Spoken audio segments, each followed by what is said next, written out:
Yeah, and that's stuff that just like there's things that you don't see on a resume, that's stuff you don't see on the job description for a CMPA is those personal calls, finding out, Mhm. or this one's sister's sick and they got to go there. And, but you find this out because they're calling to tell you that they're going to be absent for a couple of days, but you end up in a conversation with them.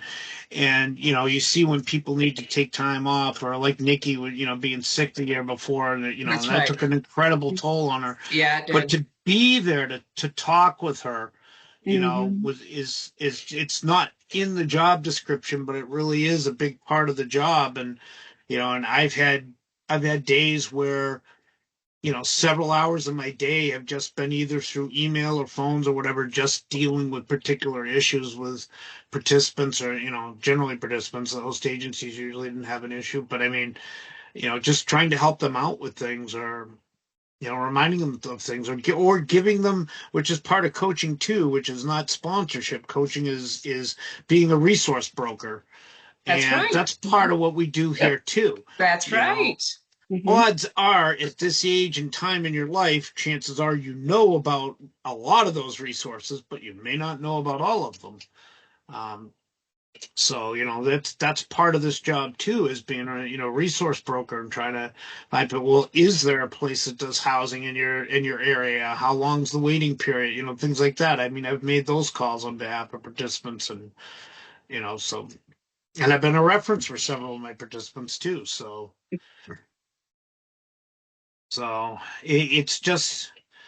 it's sad. I kind of hoped my plan right now was to find some place, take Fridays off or one day a week off, and volunteer as a recovery coach somewhere to start getting some training and some hours.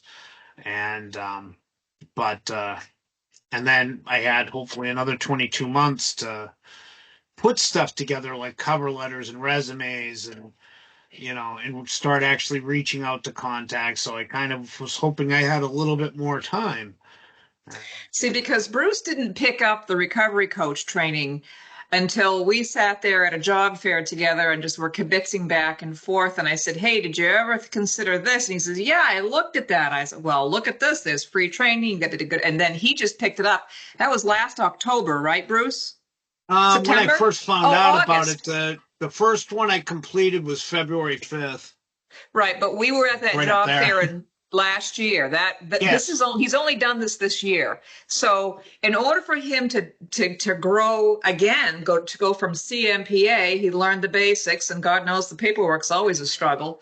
But he learned the case management skills, and then he added on to it, and then Bruce was really, I never really had to ask him, where are you going, what are you doing, because his stuff was always lined up like clockwork, and he did those things, and that's how come he was able to keep everything caught up, why he was able to recruit. I mean, he had to do it his way, but you know what, it worked.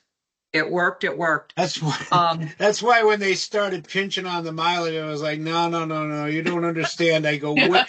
I oh my schedule my word. appointments such that I don't have to do any extra miles. And I've saved Right. A4TD so many miles because I had to meet a participant for a signature in Oakland and I had physical therapy tomorrow at 10. So I didn't even bill the mileage, and it's the best one was when I went to meet Mike. And they questioned that one because it said, basically from Clinton to exit whatever off Oh, 295, that's right. That's right? right.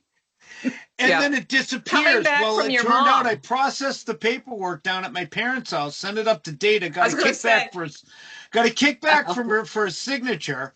All right. Yep. Because I was taking one of the C-card classes too. So I went and took that down at But part of it down at my but parents' house. but wait a minute, So, Bruce. Bruce, wait. Lee, his mother was having surgery. He was going down to take care of his mother, yeah. and he was still working Yeah. or training. It's so I went down. So I get down there. I said I get a kickback for a signature. I call Mike. I'm coming back on Sunday. I go, Mike, you have a problem meeting me at the library on Sunday? And he's like, no. He goes, what time? And I told him whatever.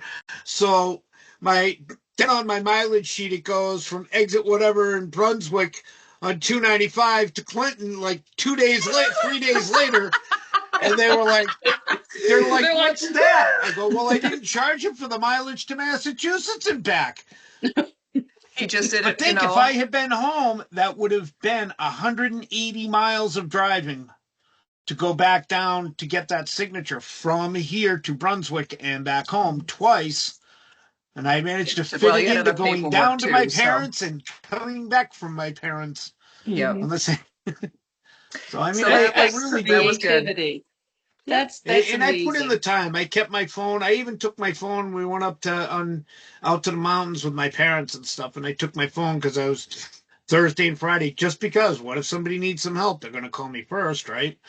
You know, not to monitor anything or take any business calls or anything, which I didn't, but just in case. I always left my phone on till 5 o'clock.